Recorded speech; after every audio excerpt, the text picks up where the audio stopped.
Hello, everybody, and welcome back to the Citizen Sports Weekly. And look who's back. Moneybags, 4 weeks in a row. You know how I started out the first week and I introduced myself as, I am not Chris Shearer. I feel like when he comes back next week, supposedly, he should say, I am not Moneybags. That's right. So, Chris, if you're watching, that's my only request of you. Can you just do it for me, just to humor me a little bit? I am keeping your seat warm after all. No, knowing Chris and his ego, he'll just come back and assume the viewers remember him. They might or might not. I don't know. I may forget what he looks like because I'm actually taking a short vacation next week. I won't be until Wednesday, so Wow. I might think he's like a new reporter or something. Yeah. Yeah, Chris has been out for most of the month. He using up that well-earned vacation time over his many years here at the Citizen. So Teaching his daughter to drive, as I understand. that's one of the things. Yes. His daughter recently turned 16.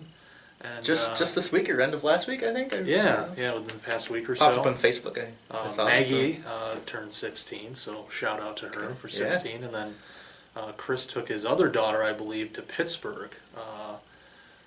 So there's Keely, that. right? That's her name, I think. He calls her Key, yeah, for Key, sure. okay. Yeah. I just didn't want to call her the other daughter. I mean, Yeah. they do have names.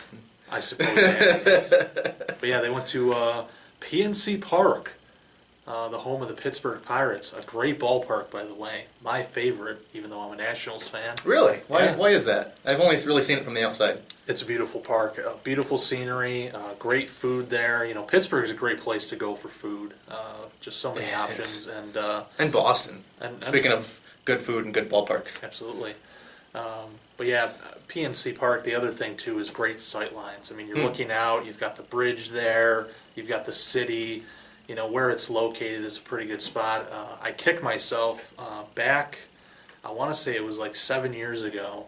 I went to a convention in Pittsburgh, and I had the opportunity to do a few different things. One was a night at PNC Park. The Pirates were out of town, so basically the convention, the organizers rented out PNC Park, and they said, anybody who wants to take BP, go out on the field, you can do it. Wow! And you pass that up? I didn't intentionally pass it up. I got caught in something else. Okay. Couldn't get out there in time. You had to be there at a certain time, Okay. and I missed my chance. But I kicked myself because I really wish I would. You could have been like the baseball version of Vince Papale or something. The guy that just goes out there and says, "Hey, look, I can." That's right. Or the rookie. Or the rookie. That's a good baseball analogy. Yeah. Yeah, it would have been quite a sight. But yeah, so Chris will be back next week. But for this week, Moneybags is here, and I'm Moneybags needs to talk about Watkins Glen. Well, here's the brief synopsis. Regan Smith is craving dinosaur barbecue. Brennan Poole is playing video games. And Michael Printup, who's the president of Watkins Glen, is getting ready for Christmas. Interesting. That's the 3 interviews I did this week. Tuesday afternoon, I went actually to Watkins Glen Speedway International, Watkins Glen International, for the NASCAR Cup Series. They tested there with about half the drivers. They just did a repave of the track. NASCAR likes to hold these tests to kind of see how the cars feel on the new pavement, see how the tires handle, that sort of thing. Of course, the drivers like it because NASCAR otherwise bans testing. You're not allowed to test on your own, only when NASCAR sets these up. So they like it. It's an extra practice session. So caught up with Regan Smith there. But that morning, I caught up by phone with NASCAR Xfinity driver Brennan Poole. He was supposed to be in Syracuse last week, visiting Golisano Children's Hospital and doing some promotions for Watkins Glen. Those plans kind of fell through, but I said, hey, I still want to catch up with him. I talked to him. He is in his first full season of Xfinity Series running with Chip Ganassi Racing. And I asked him, I said, from looking at your statistics, you've really never run a road course before, and especially not at Watkins Glen. And he said that he had done a road course school. He ran some road courses when he raced in the ARCA Series in the past few years. But never at Watkins Glen or any of the 3 road courses that the Xfinity Series runs on. except on video games, which I thought was interesting. It brought me back to my days of playing NASCAR Thunder in those games. He says, well, I got a pretty good feel of it. Yeah. But now he's actually a professional driver. He's been doing some simulator work. That's good. So he says he feels like he gets a good idea of the braking points and the shifting points and the turns and things. So, and he's actually in a pretty good spot, 8th in points. The Xfinity Series has a chase for the first time with 12 drivers, so he's in a pretty good position to make it. Says he feels like the team gets better and better, and hopefully can contend for some wins down the remaining races. And then actually at Watkins Glen, interestingly enough, the initial information that I got didn't list Regan Smith, Right. the guy that I like to call Cayuga County's favorite race car driver. So I'm like, okay, well, I can find someone else to talk to and still make a good story out of it. So I get to the track, and I get to the media center, walking around the garage area. I see a number 7 car. I'm like, How about that? he is here. So I watch him go out on the track and turn a few laps, come back in, and I thought, well, I'll go talk to him, and I did. And of course, this being his home track, I said, what are you looking forward to, besides on track? And in that respect, he said he's hoping to kind of use this as a chance to turn around the season, his first with Tommy Baldwin Racing. And he mentioned he hopes to get to Dinosaur Barbecue if he can. Hopes to see some family and friends. So, yeah. Yeah, pretty packed week. Yeah. How'd the I know that obviously the big thing with Watkins Glen is that they did the repaving. Mm-hmm. How'd that look? I did ask Regan about that, and he says, of course, he's run on there before in the Cup Series and the Xfinity Series, and he says it feels like the same old Watkins Glen, which is a little bit different from earlier in the season. Kentucky Speedway also did a repave, and you heard kind of a mixed reaction from that, but from what I'm hearing, positive reviews for Watkins Glen. He said the tire that Goodyear developed is a good tire, and so good things. And It's good. And then the day after the test, I spoke with Michael Printup, who, like I said, is the president of Watkins Glen International, and my first question to him was, "You must feel like a kid getting ready for Christmas morning." He said, "Absolutely." So he's pretty excited. The big thing there, besides the Cup Series, is that Labor Day weekend the IndyCar Series comes back, and that's an interesting story in itself. IndyCar hadn't raced at Watkins Glen since 2010, although I think Michael came on probably about a year before that and said that was his desire to keep IndyCar and bring it back when they left.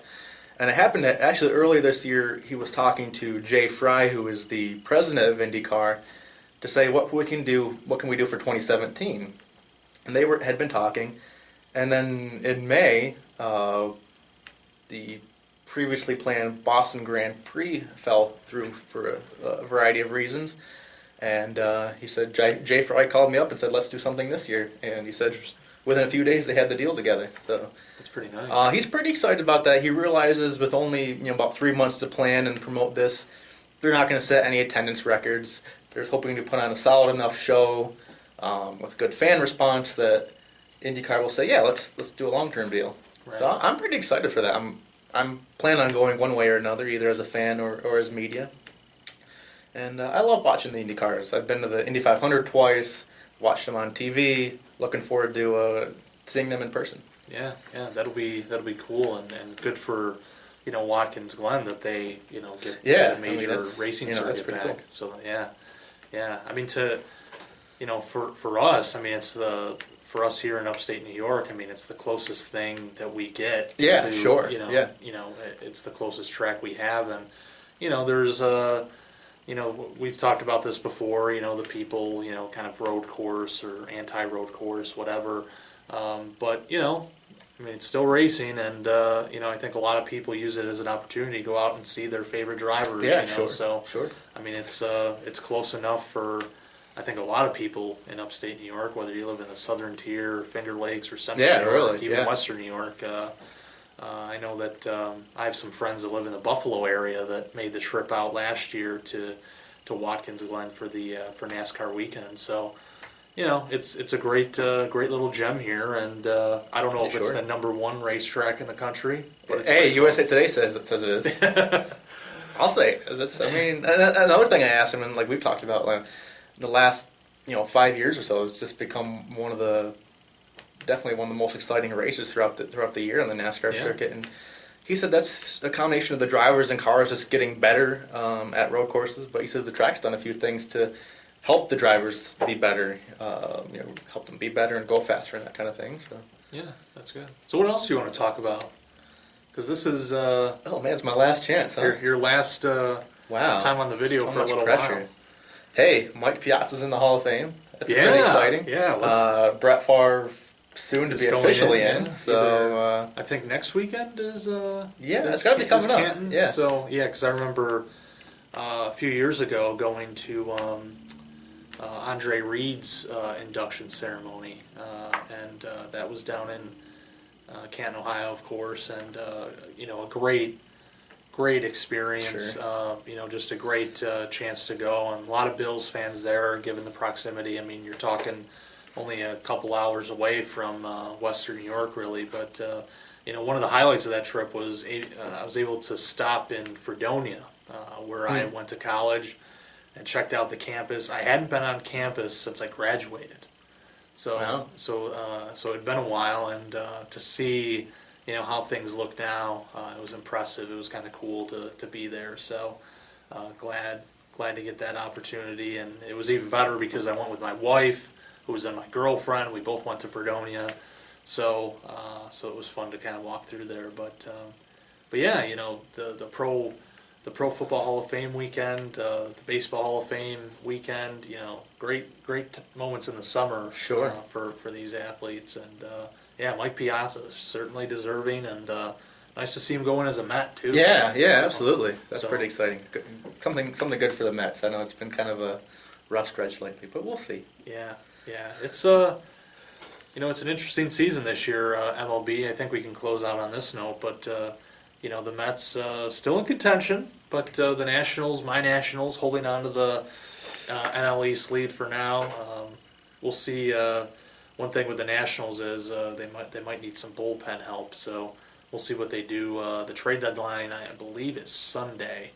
So we'll see what they do to address that. But the Mets are still in it. Hey, we're Can't count them they're out. doing better than they usually do. So That's true. They're can't not complain about they're that. not last.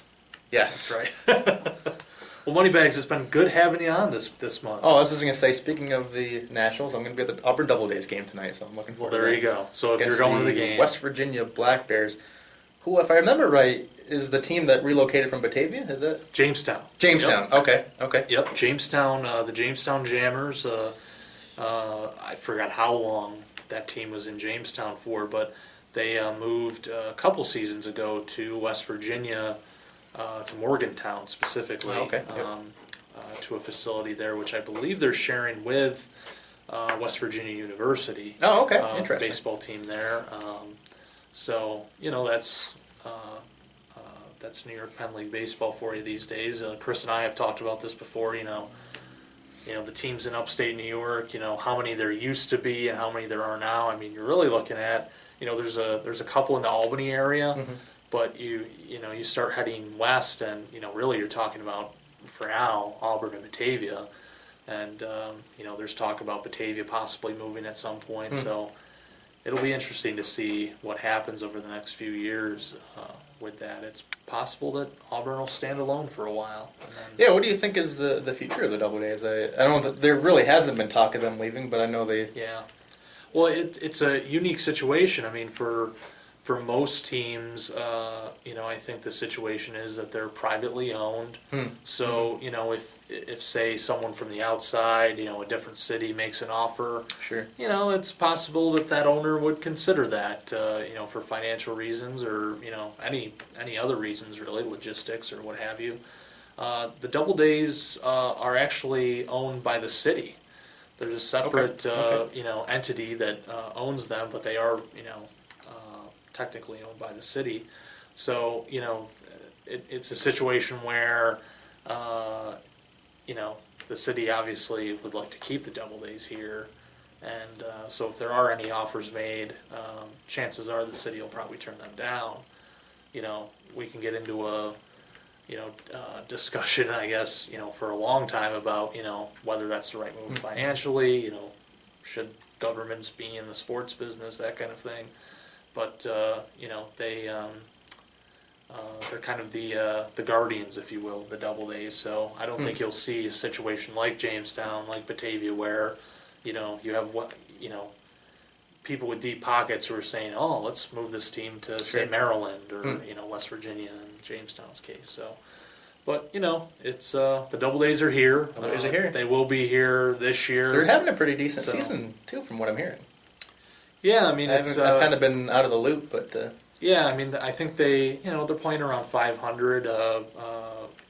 But there's a lot of season left. You've got the whole month of August, and a lot of things can change. Sure. And one of the things with this level is that you have a lot of guys coming and going. So just because of the nature of how the minor league baseball system works, you've guys that come up from, they call it rookie ball for short, but you got guys coming in, from the college ranks still, and just making those adjustments and stuff. So, it's kind of a balancing act. You have some guys that are, they've been in the organization longer, so they're kind of being phased out or moved up the ranks, and so it's a balancing act. You have a lot of different levels of talent essentially, and you kind of have to work with what you have. But they under new management this year, so that's a bit of a change. But I think they're playing well. They have some good pieces on the team. So we'll see what happens at the end of the year. But for now I think they're kind of middle of the pack. So they've got some time to make up some ground, maybe make a run at the playoffs. So. Well, maybe I can bring us some good luck tonight. I promise I won't wear my Mets hat. As much as I'm kind of tempted to, just to. Perfect. Well, thanks for joining us this yeah, month. it's been a great month. It sure beats doing it myself. So it would get very quiet in here. But Chris will be back next week. I'm sure he'll be eager. I hope. I don't know. Yeah, we will. Yeah, we hope. We'll see. We'll see. But yeah, he'll likely be back. We'll put it that way. He's what they call probable. Is that what they say probable, in sports? Yeah. He's probable to return next week. I'm sure he'll be eager to talk about. I saw some tweets this morning that the Dolphins open training camp, the Bills open training camp tonight, Friday night, or no, I believe it's Saturday night. So we'll have some football to talk about, and it's hard to believe it's August already, but here we are. Yeah, it's gonna be football season and baseball playoffs and chase for this cup for the next time I get to fill in or something. Yeah, New York State Fair to get a little local. Holy cow! Yeah, that is coming up. Yeah, I'm excited for that. Yeah, August has a lot to offer. So, well, thanks again for joining us. Yeah, thanks for having me. And thanks, always a pleasure. Yeah, and thanks for watching this edition of the Citizen Sports Weekly.